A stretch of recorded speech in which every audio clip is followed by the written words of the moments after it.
नमस्कार। आज चर्चा एक ऐसे महत्वपूर्ण विषय पर, एक तरह से कहें कि ज्वलंत विषय पर, जो कि आप सभी के लिए आवश्यक विषय है। हेल्थ से जुड़ा मामला है, स्वास्थ्य से जुड़ा मामला है और जो भ्रामक विज्ञापन है, उसको लेकर सुप्रीम कोर्ट की फटकार पड़ी है बाबा रामदेव को। एक तरह से न्यायालय ने कहा है कि आप पर अवमानना का केस क्यों ना चलाया जाए, कंटेम्प्ट ऑफ कोर्ट क्यों ना चलाया जाए। पूरा मामला समझते हैं, आखिर बाबा रामदेव को क्यों फटकार पड़ी। यहाँ तक कि बाबा रामदेव ने माफ़ी मांगी, फिर भी माफ़ी मांगने के बावजूद एक तरह से न्यायालय ने कहा कि आप एक्शन के लिए, सज़ा के लिए तैयार रहिए, माफ़ी मांगने से ही काम नहीं चलेगा, क्योंकि आपने हमारी बातों को नहीं माना है। आपने हमारी एक तरह से एक जो निर्देश हैं अदालत के, न्यायालय के, उसका उल्लंघन किया है आपने। तो पूरा मामला समझते हैं, आखिर बालकृष्ण और आचार्य बालकृष्ण जो हैं और स्वामी रामदेव हैं, दोनों पर मामले क्या हैं और भ्रामक के विज्ञापन क्या हैं इनके, आखिर ये क्या भ्रम फैलाया है इन्होंने, पूरी बातों को समझते हैं। और देखें यहाँ पर ये है कि हुआ रिसेंट में ये है कि एक कानून है, ठीक है?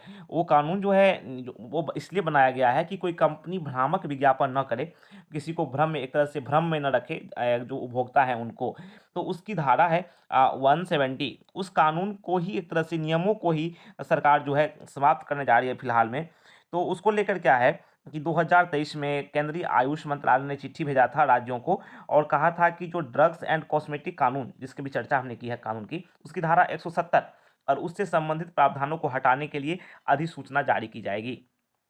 तो एक तरह से इस पर भी विवाद हो गया है। सुप्रीम कोर्ट जो है इसको भी संज्ञान में ले रहा है कि धारा जो 170 है ड्रग एंड कॉस्मेटिक कानून की, यही किसी दवा के फायदे को चढ़ा-बढ़ाकर बताने वाले विज्ञापनों पर रोक रोक लगाती है। ऐसे विज्ञापनों को रोकती है। अगर इसी कानून को समाप्त कर दिया जाएगा, तो विज्ञापन में चढ़ा-बढ़ाकर दिखाई जाने वाली बातें बढ़ जाएँगी। एक तरह से चिंताजनक बात है। धारा 170 को कानून में साल 2018 में शामिल किया गया था, लेकिन सरकार जो है अब इसको खत्म करने की प्रक्रिया में है। तो अब देखते हैं कि मामला क्या है। आप सभी को याद होगा कि कोरोना से किस तरह से हम पीड़ित रहे हैं। उस समय बाबा रामदेव ने एक कोरोनिल दवा बताया था कि कोरोनिल दवा जो है वो बहुत ही इफ़ेक्टिव है और आयुर्वेद में इसका इलाज है कोरोना का, लेकिन एलोपैथ में इसका इलाज नहीं है।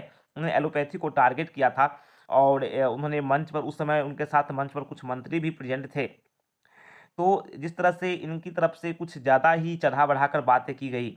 उसके बाद आप देखें कि ये जो मामला हुआ, अभी देखें समाचार एजेंसी पीटीआई के मुताबिक बात करें तो सुप्रीम कोर्ट ने सरकार पर भी सवाल उठाते हुए कहा है कि केंद्र सरकार ने इन मामलों पर आंखें क्यों बंद करके रखी थी और जब पतंजलि हर ओर ये बातें फैला रहा था कि एलोपैथी में कोविड का कोई इलाज नहीं है, तो सरकार ने इस पर ध्यान क्यों नहीं दिया। एक तरह से न्यायालय ने कहा कि सरकारें अपने कर्तव्य का निर्वहन नहीं कर पाई, भले ही राज्य सरकार हो या केंद्र सरकार हो।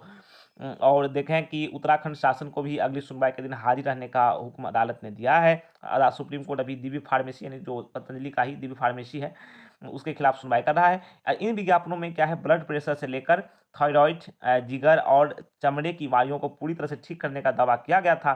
साथ ही आधुनिक चिकित्सा विज्ञान की आलोचना की गई थी। अभी आलोचना जो है उसी को लेकर एक तरह से पूरा विवाद हुआ कि एलोपैथी को खराब करने की, कमतर आंकने की जो प्रचार में बातें की गई थी, उसको लेकर पूरा विवाद है कि इस तरह के चढ़ा-बढ़ाकर दावे जो किए जा रहे हैं। अगर देखें कि इस तरह के भ्रामक विज्ञापनों का जो सिलसिला है वो लंबे समय तक कंटिन्यू रहा है और कई जगह शिकायत भी हुई है और 2022 में सुप्रीम कोर्ट में ये पूरा मामला गया था। इसमें जेल और जुर्माने का भी प्रावधान है, इसलिए हमने कहा कि सज़ा भी हो सकती है। क्या प्रावधान है, अगर आप देखें कि अगर कोई जो है ब्रांड है वो नियामक प्राधिकरणों के आदेशों की बार-बार अनदेखी कर रहा है, उसे लाइसेंसिंग अथॉरिटीज़ भी किसी कारण उसके साथ सख्ती से पेश नहीं आते और नोटिस जारी करके रफ़ा-दफ़ा कर देते हैं। लेकिन देखें यहाँ पर, अगर इसमें सज़ा की प्रावधान की बात करें, तो पहली गलती पर 6 माह की जेल है। उसके बाद फिर जुर्माने की सज़ा हो सकती है। दोबारा की जाए गलती तो उसमें जो सज़ा है वो करीब 1 साल जेल हो जाएगी और जुर्माने का प्रावधान है। और पतंजलि के मामले में भी मैंने बताया आपको कि अवमानना की बात भी सुप्रीम कोर्ट ने कही है। अब देखिए आगे जो है ये मामला कहाँ तक जाता है। फिर मिलते हैं कुछ नए अपडेट के साथ, तब तक के लिए नमस्कार, थैंक यू।